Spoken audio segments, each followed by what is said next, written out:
This video is either going to go extremely well or I'm gonna cry. Hi friends, it's Liv and welcome back to my channel. Today we're doing a video that I have seen all over my subscription box lately, which is reading 1-star reviews of my favorite books. As you guys know, I love to read. I'm pretty sure you do too, and that's why we're all here. That being said, people's opinions on books differ. And that's okay. Just a disclaimer, we are all entitled to our own opinions here. Me not liking your favorite book is not a personal attack on you, and you not liking my favorite books is not a personal attack on me. It's just our opinions. With that being said, today we're gonna go through the review section of a few of my favorite books on Goodreads, and I'm gonna be reacting to some negative opinions of my favorite books. So without further ado, let's get into the video. So the first book I'm gonna look through some reviews for right now is Caraval by Stephanie Garber. I know this is a book that has a lot of mixed opinions, but I personally am in love with it. It was the first book I read this year, and it so far has been one of my favorite reads of the year. So let's break my heart right away. Well, that was disappointing. Straight to the point. I like it. Record scratch, freeze frame. Yep, that's me, Scarlett Dragon, the main character of the YA hit Caraval. You're probably wondering how I ended up in this situation. If every single thing that happened in this whole book was anything to go by, it was through a combination of pointless lying, constant embarrassment, obsession with some guy, a big act of caring about a younger sister despite very little indication of that being true, unrelenting drama about a dumb wedding, repetitive interactions, weird descriptions, gender-based generalizations, and insanely personal info dumps about emotional happenings from the past. Insert elegant bow here. And that, my dear friends, is my Scarlett Dragon impression. Thank you, yes thank you. Oh please, stop with the standing ovation. I'm just like all of you, except I possess such bitterness and have such a grasp of the future that I wrote a character description at the 25% mark, and God did it hold up. Yep, you guessed it, I didn't like my most anticipated of the year. Okay, so there's a lot of backlash that I've seen about how Scarlett describes things, and it's using a lot of color. But I am pretty sure in the book, like, she mentions that, like, that's how she, like, sees emotions, I think. Like, it's like some kind of, like, synesthesia thing. So I wasn't too bothered by it, but I know some people are. Again, that's okay. My first 1-star rating of the year. Even though I finished this book within a day, I feel so meh about it. I don't even know how to review it. Whilst reading, I tried to think of one aspect of this book that made it appealing for me, and now that I've finished it, I can't think of a single one other than the cover. Now I just feel numb, devoid of any feelings and emotion to the point it's causing me discomfort. Curls up in a ball. Huh. See, I'm always confused that if you didn't enjoy a book, why would you read it through in one day? Or I guess why would you read it at all? I guess I'm no stranger to DNFing books if I like it to like a certain point and I don't like it. But it happens. It happens. See, now I'm sad. Why did I think this was a good idea? All right, on to my favorite book of all time, Throne of Glass by Sarah J. Maas. There's so many reviews with spoilers. I don't want to spoil it. All right, here's one. Characters were badly written. The plot was full of telling instead of showing. Very underwhelmed after hearing for years that this was the YA series to read. I don't mind unlikable characters. Heck, I love them, but it didn't feel I was supposed to dislike our main snowflake. So tired of the strong female character who can kill everyone in a heartbeat, but she's tiny and incredibly pretty. Hates all other women and, oh, also everyone wants her. Just because. Okay, so I guess I would agree with this. I guess like whenever, like Selena is that strong woman who can like rip you down, kill you in an instant. Because I guess, I don't know, she's an assassin, so I guess it's kind of her job. Like, she's literally trained her entire life to do that, and so like that's why she's really good at it. I really liked her. I mean, through her development, I guess like she kind of becomes like almost unattainable in a way where it's like you almost can't sympathize with her anymore, but in the beginning especially, I feel like there's more to her that you can sympathize with. Maybe that's just me, I don't know. I hate read a chapter from book 5 of this series with a friend, and I'm going to register my opinion that while it may have been slightly improved in character development or world building or etc, etc, etc, I wouldn't know, it is objectively just as horribly written as this book. And that's the tea. I mean, Throne of Glass was Sarah J. Maas's debut novel, I believe, so I guess by book 5, like, obviously the world building and the character development would have improved because it's book 5. Like, you've had 4 other books to develop the characters, we get to know them a lot better, otherwise, like, there wouldn't need to be that continuation.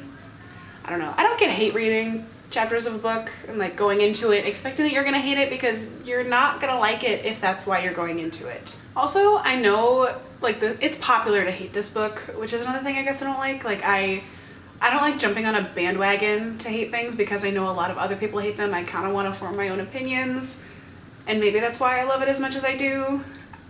I don't know. Yay, it's done. Selena Sardathian is a notorious assassin enslaved for a year. She's very famous and very feared. She's also very strong, very intelligent, very self-absorbed, and very pretty. She's very perfect. She's everything very. She reads a lot, she plays the piano, she has beautiful dresses, she can dance, and she's very pretty. She can do anything, and she's very pretty. She's an assassin, she killed many, many, many people, but she's very pretty and very perfect, so the Crown Prince and the Captain of the Guard fall in love with her because she's very pretty and very perfect. And I think somewhere there's a plot of winning a championship to become the royal assassin. But who cares? She's very pretty and very perfect. So, yes. A lot of this does mention that she's very pretty. She is... What year did this book come out? August 2nd of 2012.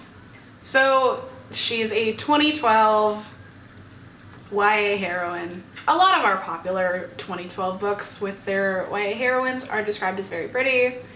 And the love triangles are a popular thing from 2012, and even today, we see them everywhere. So yeah, she's very pretty and she's got a love triangle. Classic YA. How can something so incredibly awful and childish be well loved not only within the reading community, but among the general public as well? I am so disappointed and confused. And again, you're entitled to your opinion and we're entitled to ours. I like this book. Moving on to Harry Potter and the Sorcerer's Stone. Wait, what is this? Voldemort's review.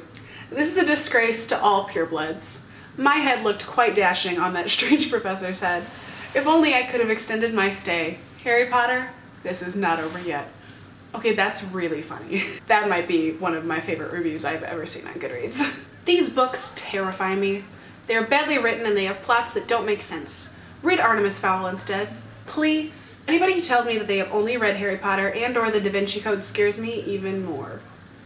This statement will keep me away from the books and away from the people who read them. Why? Why the Da Vinci Code? I mean, I've never read the Da Vinci Code, but why are those the 2 books that you put together and you're like, oh, if anyone tells me that they've read them, I'm gonna run away. I guess, I don't know. Don't run away from someone because of a book they enjoy. And I don't know, why does Harry Potter terrify you so you beg people to read Artemis Fowl instead? That doesn't make sense. So this is the book everyone loves? Yes.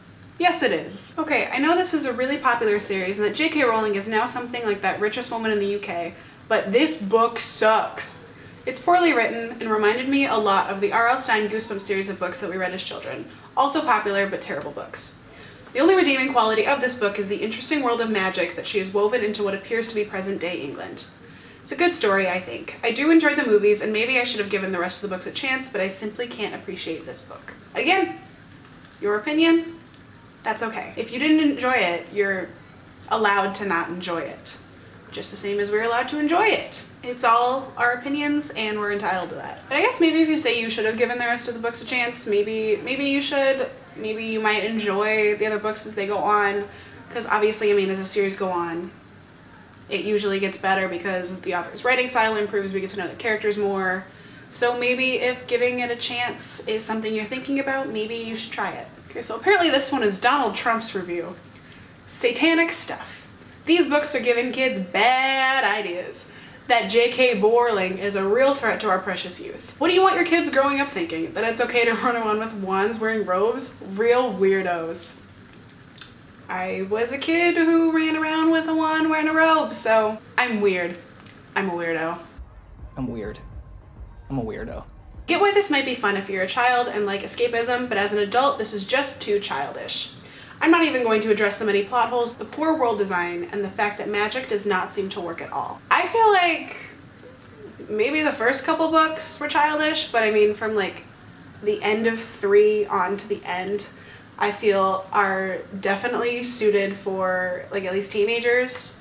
I once heard someone say that like if you were to read each of the books at that same age that you are, you're growing up with them, so your tastes are changing and evolving and getting to like the older stuff. And so I guess that's kind of what this reminds me of. So I don't think they're too childish as they go on. All right, and the last book before I leave here and cry is The Lightning Thief by Rick Riordan. I was forced to read this lame American ripoff of Harry Potter for my children's lit course. Almost everything about it irritated me deeply. The cheesy humor, Percy's effortless awesomeness, and lack of any actual character depth or personality.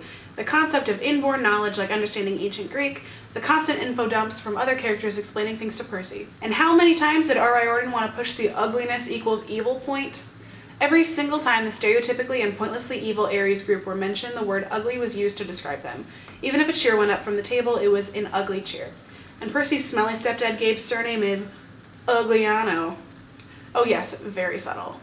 I wanted to get a pen and paper out and start a running tally of the obvious Harry Potter references. I won't list them because there are too many to count, but my favorite was when one of the teachers actually said to him, "Percy Jackson, our little celebrity." Okay, so a couple of Harry Potter references.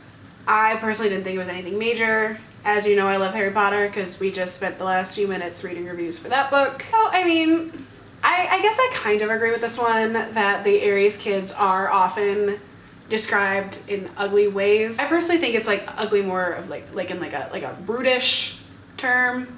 So I guess like brutish sneering, like I guess like those I kind of associate with being ugly. There's a lot of info dumps because I mean there's a lot of Greek mythology, and having like the ancient Greek hardwired into them. I mean they're the children of gods, so I guess I would expect them to know ancient Greek, or at least like I would be really disappointed if they couldn't speak it. I don't know. Being hardwired into them is just something that I would kind of expect. I have not read a single book by Rick Riordan that was actually good. The writing style is very simple, meant for younger, middle grade readers, but my issue is with the topics itself. Greek mythology isn't a huge interest for me, so all the gods and stuff got old pretty fast. Not the type of stuff I'd actually share with anyone else. Also, there was a gay character in the other series by Riordan. That is definitely not for kids, so bad books. Okay, here's where I guess I draw a line with that. It's got the representation, which, I mean, why couldn't kids read about a gay character? I don't see a problem with that. I don't think there's anything wrong with that. If you don't like Greek mythology, I don't know why you read this book, because it is heavily rooted in Greek mythology. Percy's father is Poseidon. And so, I mean, obviously they're going to be referenced a bunch, but, I mean, if you don't like Greek mythology, then it's not for you. Okay, we'll do one more because my camera's yelling at me that this video is getting really long. My apologies to friends who liked this book, but I tried 2 or 3 times and have not gotten past page 75. First, I think it's a mistake to use first-person narration for a book about a young protagonist. It reads as if it were written by rather than about a very young person.